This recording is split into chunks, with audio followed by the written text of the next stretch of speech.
Dan juga jangan sampai kita kata stabil mazmumah. Kalau stabil mazmumah ni maknanya stabil dengki, stabil buruk sangka, stabil ayang itu kena hitung. Stabil tu maknanya dia tetap, bukan lintasan. Tak. Memang orang tu tak betul saja pada dia. Dia je yang betul. Everyone is guilty. Until proven innocent. Mak.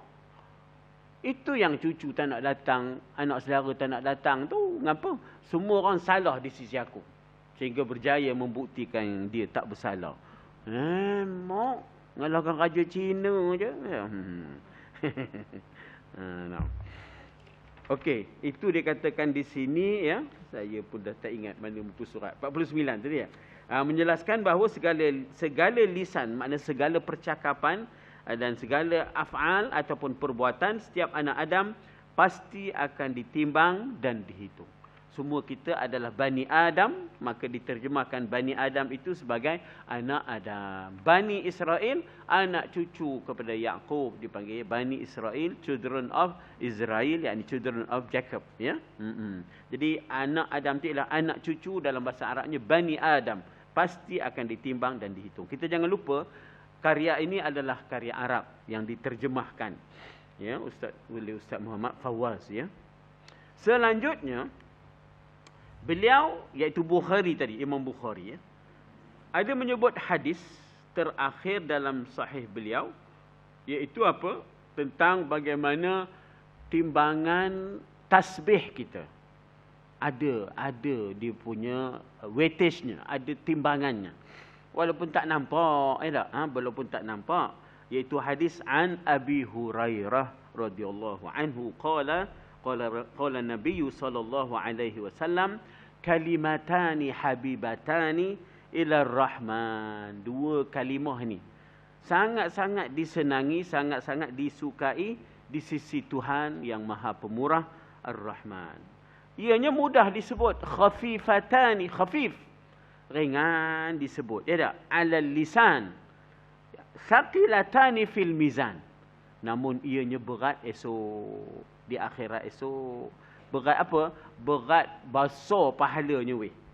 Subhanallahi wa bihamdih, subhanallahil azim.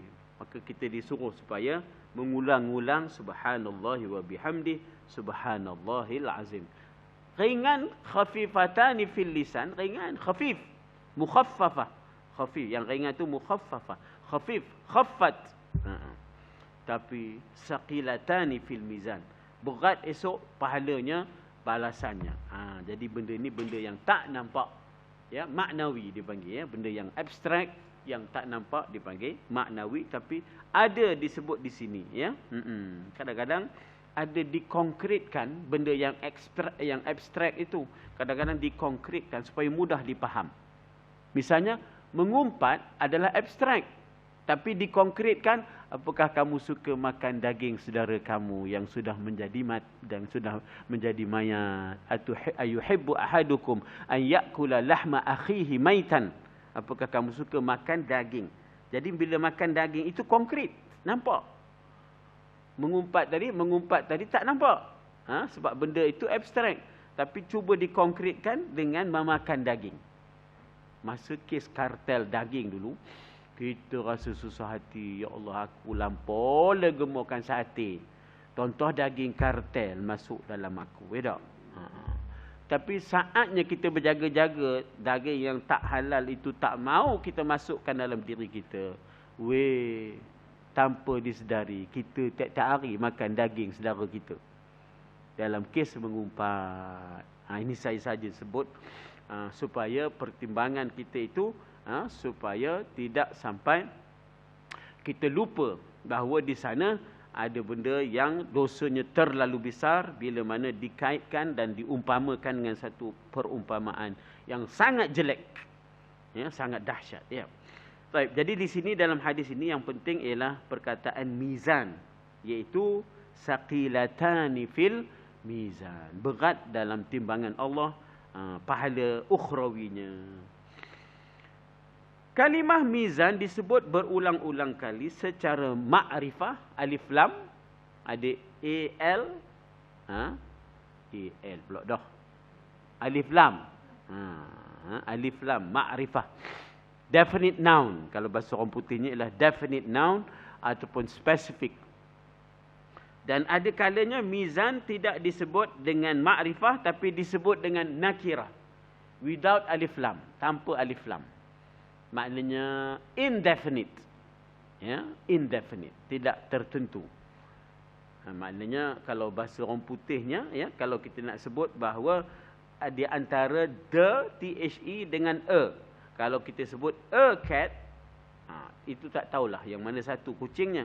Kalau the cat, maknanya spesifik ataupun definite. Maknanya that is the cat. Ya, the cat. Jadi mizan pun pernah disebut al-mizan, pernah disebut mizanun tanpa al. Ya. Dalam bentuk mufrad dan juga dalam bentuk jamak. Ada kalanya dalam bentuk singular, mizan. Ada kalanya dalam bentuk plural, mawazin, iaitu jamak. Kesemua kalimah tersebut disebut sebanyak 1,500 kali. Ya, dalam penghuraian seperti yang dihurai-hurai oleh muhaddisin, ya, penghurai hadis yang disebut sebagai muhaddisin. Jadi maknanya luahnya kalau nak dikupah, sebab itulah maka kitab kita tebal. Pasal nak ngupahnya tu. Tak tahulah. Jenuh juga ngupahnya. Dan tidak makan isinya tak. Atau jenuh ngupah saja. Jadi tak tahulah siapa dulu habis. Kitab ni dulu habis ke kita dulu habis. Yalah. Kesimpulannya, elok benar lah kalau dah simpul. Rumusan lah. Ya tak? Conclusionnya. Mizan dalam Quran dan Sunnah digunakan juga sebagai maksud keadilan. Ya, alla tatghaw fil mizan. Jangan melampau, jangan berlaku zalim di dalam keadilan. Letakkan sesuatu pada tempatnya. Ya, maknanya kita letakkan sesuatu pada tempatnya, itu yang dikatakan keadilan. Jangan diletakkan bukan pada tempatnya. Sesuatu yang bukan pada tempatnya diletakkan pula di situ. Itu satu yang zalim. Dari aspek makna fizikal kita dah jelaskan tadi, alat yang menimbang, ya. Daripada aspek maknawi yang abstrak yang tidak nampak, ya. Ini kesimpulannya, ya, mencakupi timbangan nilai.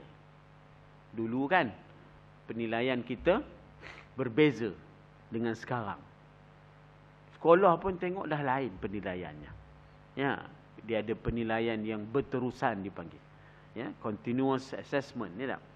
Dulu kita menilai berdasarkan darjah. Mika darjah berapa? Mika jangan main-main tak naik darjah esok. Dulu kan. Kan kadang-kadang ngulang darjah 2, tak 3 tahun ngejam darjah 2. Mudah mangkor situ je. Dulu punya lah risau tak naik darjah tak? Sekarang dah SRP tak ada, ya tak? Udah tengok yang jam 6 tu pun dah tak ada. Terus je naik tingkatan 5, ya. Jadi maknanya saya nak kaitkan di sini ialah yang dikatakan aspek maknawi itu ialah timbangan nilai, norma. Macam mana saya nak bagi contoh, ya? Dulu dalam penilaian kita, orang perempuan pakai seluar. Ya. Dulu orang laki-laki pakai seluar pun tak boleh. Nyuruh pakai kain juga. Tak usah ngikut orang putih. Dulu punya penilaian. Dulu punya penilaian, orang perempuan pakai seluar, tulis tak ada. Jadi sekarang ni dah tak ada apa dah. Ianya menjadi suatu yang perubahan nilai, norma, ya, boleh diterima pakai, dan Islam melihat asalkan tidak menampakkan bentuk tubuh badan, tidak menampakkan aurat, tidak nipis, maka ianya menutup aurat dibenarkan, ya. Jadi maknanya penilaian kadang-kadang ada berubah. Maka di akhirat esok bagaimana Allah menilai sesuatu perbuatan itu mestilah ikhlas, sesuatu perbuatan itu mestilah patuh syariah. Maka itu dalam penilaian Allah sah menjadi amal yang soleh. Pertama, amalan itu patuh syariah. Yang kedua, ikhlas. Maka dia ada penilaian di sisi Allah. Kenapa? Perbuatan itu patuh syariah, dalam masa yang sama ikhlas. Kalau kita ambil pendekatan matlamat menghalalkan cara, maka di sisi Allah tak ada nilai. Adanya Robin Hood ke, adanya botak chin ke, mereka itu menolong orang miskin, tetapi matlamat menghalalkan cara. Mereka itu menggunakan cara merompak. Orang sekarang sebut positive discrimination katanya. Nak nyedak kalabun, positive discrimination. Mana ada discrimination yang positif? Dah. Kena ada positive discrimination, kata ya. Jadi maknanya cuba diubahkan. Macam rasuah lah, ubahkan sikit. Jadikan namanya commission ke, gitulah, tak? Ubah-ubah sikit lah. Nama-nama tu nak menghalalkan dengan mengubah nama.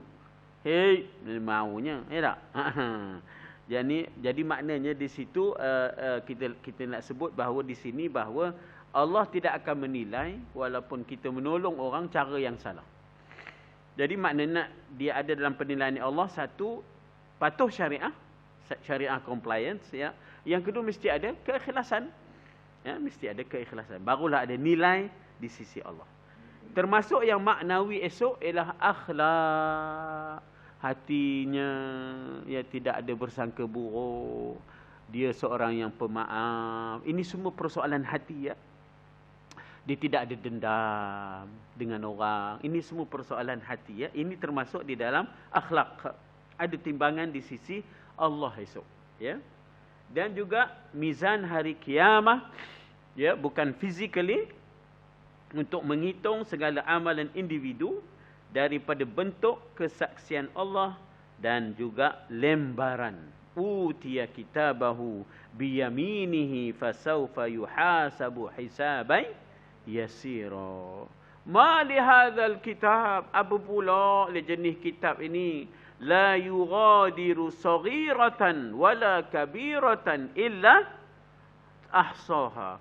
Ya Allah, kita amalan apa ni? Tidak meninggalkan yang kecil-kecil, apatah lagi yang besar-besar. Ada belaka weh. Illa ahsaha wa wajadu ma amilu hadira. Mereka dapati apa yang mereka lakukan semuanya hadir. Semua tercatat. Ada sendawa mat tabi'i, ada sendawa mat arid li sukun. Ada pula sendawa mat tabi'i dengan mat arid li sukun. Taunya tajwid je mat tabi'i dengan mat arid li sukun. Sendawanya pendek je bang. Atau gula tocu, gula cuka kan. Kalau kamu masak sedap sikit, sendawa aku panjang lah. Itu ya mak arid li sukun tu dapatnya tempoyak toge kasar ya. Ikan temoleh pula. Betul tak? Semua itu tercatat di sisi Allah. Kenapa? Sendawa yang tak ikhlas pun ada juga. Kenapa lah bang ni? Sebenarnya udahlah tu. Makan ni sebenarnya nak tipu perut bodoh je. Orang Kelantan kata makan ni nak tipu perut bodoh. Tak? Makan gi lah. Mana tocu ke, gula cuka ke. Tak? Makan je lah, asalkan kenyang udah. Atau kampung apa itu je yang kamu masak pun. Cuka, tocu. Cuka, tocu. Atau abang pun. Daripada mula kita kahwin sampai dah beranak, inna a'tayna qul huwallah. Inna a'tayna qul huwallah. Ke situ pula kamu. Mana kamu dapat model? Ustaz Jamaluddin ngajar. Orang Bota manggil saya Ustaz Jamaluddin. Saya ceramah mula-mula sampai di Seri Iskandar dulu, kerja di sana. Ceramah di satu kampung namanya Kuban Candong. Jadi saya sampai awal, dia berkata, Ustaz Jamaluddin sampai dah, kata dia. Dia menyebut Jamaluddin. Hantam sajalah labu.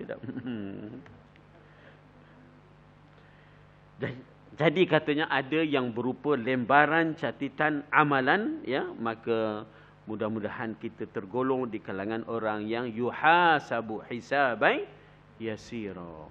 Nak dapatkan orang yang dapat masuk syurga tanpa hisap tu, oh Allah, tak tahulah kita dapat tidak, ya, dapat masuk syurga tanpa hisap. Kita dapat yang nombor 2 tu, hisaban yasira, hitungan yang mudah, itu pun jadilah, ya.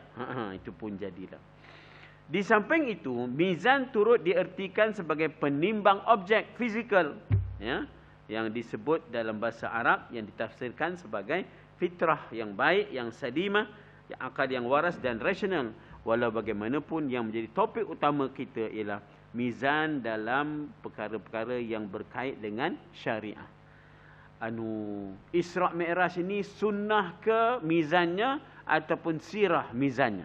Misalnya kan, katalah kita bulan ni bulan Rejab, ada Isra' wal Mi'raj. Maka apakah Isra' wal Mi'raj ini mizan sunnah ataupun mizan sirah? Jawapannya, dia adalah mizan sirah. Pertimbangan sirah. Dia bukan pertimbangan sunnah. Kalau dia pertimbangan sunnah, macam mana kita nak laksanakan? Mana nak datang burak? Kalau ada pun burak oil je. Dia pun tutup selalu.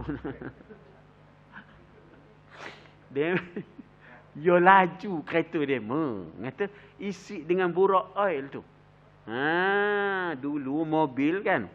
Sebelum mobil tu ada lambang kuda terbang. Lepas tu sekarang ni Petron ya. Dulu mobil tu kan lambang, tak silap saya lah. Kuda terbang ya tak? Tapi dapat orang Melayu lain, burak tu jadi borok. Soal demi ke borok tu mana tak? Dapat dia berborok tak? Jadi dalam hubungan dengan syariah, saya nak kaitkan dengan satu-satu benda ni ke kata sunnah ke sirah. Misalnya Nabi berkahwin 25. Nak ikut sunnah Nabi katanya kahwin 25. Dah kahwin 25 dari sudut syariatnya bukanlah sunnah. Kahwin tu sunnah. Umur 25 itu bukan sunnah. Umur 25 itu sirah. Kahwin dengan pasangannya 40. Apakah itu sunnah? Tak.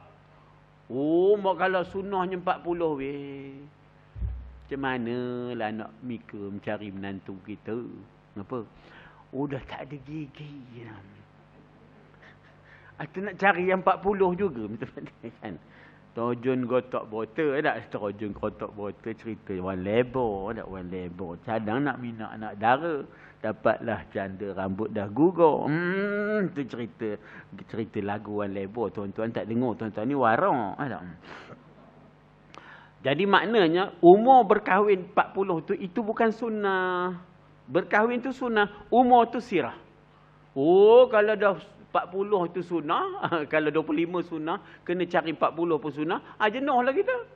Mangkau lah nak dara kita nunggu 40 baru kahwin. Sudahnya berapa orang je anak dapat? Tak? Kalau dah kahwin 40, anak dapatlah 2-3 je. Kita kena ramaikan. Contoh.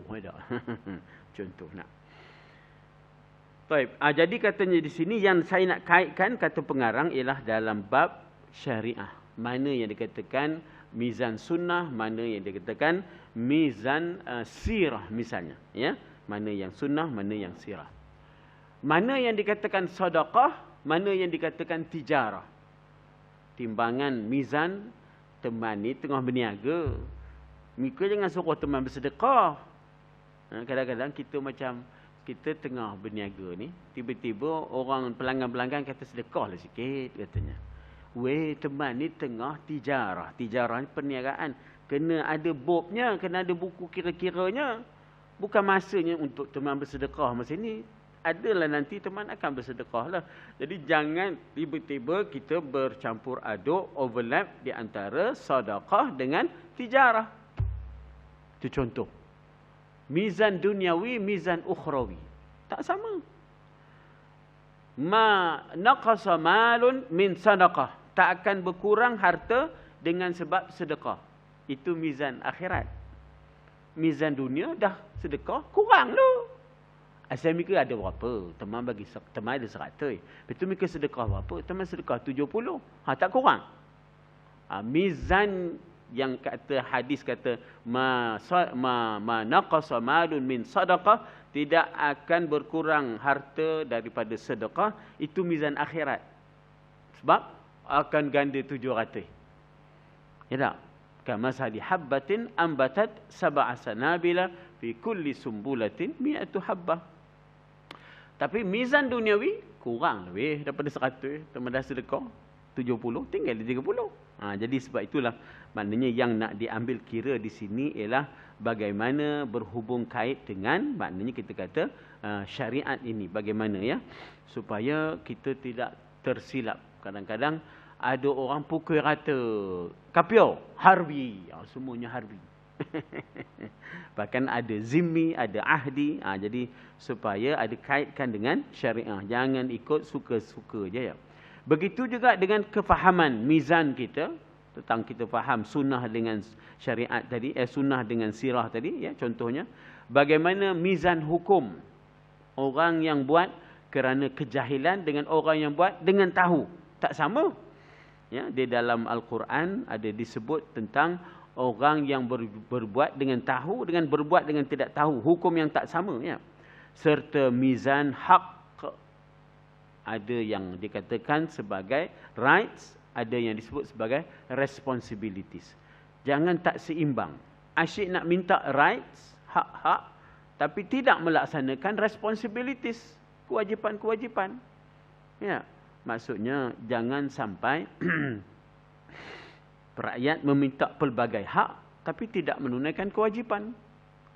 Ataupun pemerintah meminta macam-macam hak daripada rakyat tapi tidak melaksanakan kewajipan. Jadi mesti ada ya, kita kena faham bagaimana timbangan antara hak dan kewajipan, antara rights and responsibilities yang perlu dijalankan secara seimbang. Ya. Ya.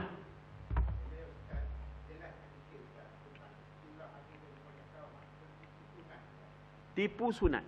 Bukan tipu sunat. Bahasa yang tepat ialah tipu yang diharuskan. Bukan sunat. Sunat tu macam galakkan.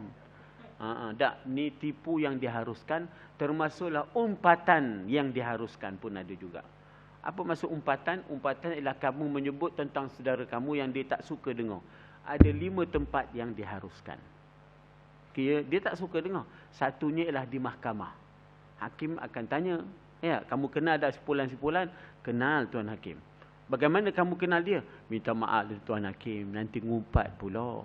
Kalau begitu tutup mahkamah. Ketika itu dia wajib bagi keterangan. Credibility, ya tak? Kegagalan dia, makna simpulan-simpulan. Maksudnya dia sebagai pemberi keterangan, dia kena kabur.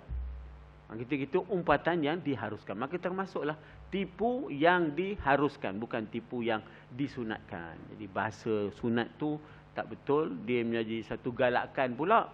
Mesti pandai temberang. Mulalah tu. Mesti pandai temberang tu. Kan? Jadi itu cerita madu 3. Tak ada. Ya tak? Jadi maknanya tipu yang diharuskan itu antaranya ialah untuk mendamaikan orang yang bersengketa. Dia bertanya, "Hai Mika," nanya haba Mika. "Ya. Hai teman, dah lama tak bertegur siapa dengan dia." Ya tak? Padahalnya temangan dia itu bukan orang lain, kena sorehnya.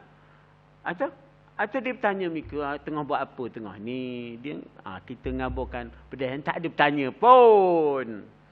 Kita saja buat op itu demi mendamaikan. Ya. Wa in ta'ifatani minal mu'minina qatatalu fa aslihu bainahuma. Islahkan mereka yang sedang berkelahi ini antara keduanya. Jadi peranan islah itu adalah merupakan peranan yang penting dalam bermasyarakat, bukan menambah tajam permusuhan. Innama yuridu syaitan an yuqi'a bainakumul adawah wal baghdha. Hanya setan suka mencetuskan permusuhan dan berbenci-benci di antara anak-anak Adam. Ya, saya sebut setan tu lain sikit makhrajnya. Macam makhraj siapa nama? Macam makhraj yang sebut setan tu siapa? Ya Allah, Haji Bakhil. Kan dia nyebut setan tu ada alif lam syamsiah. Setan katanya. Setan. Jadi cerita tadi maknanya tipunya bukan tipu sunat, tipu yang diharuskan.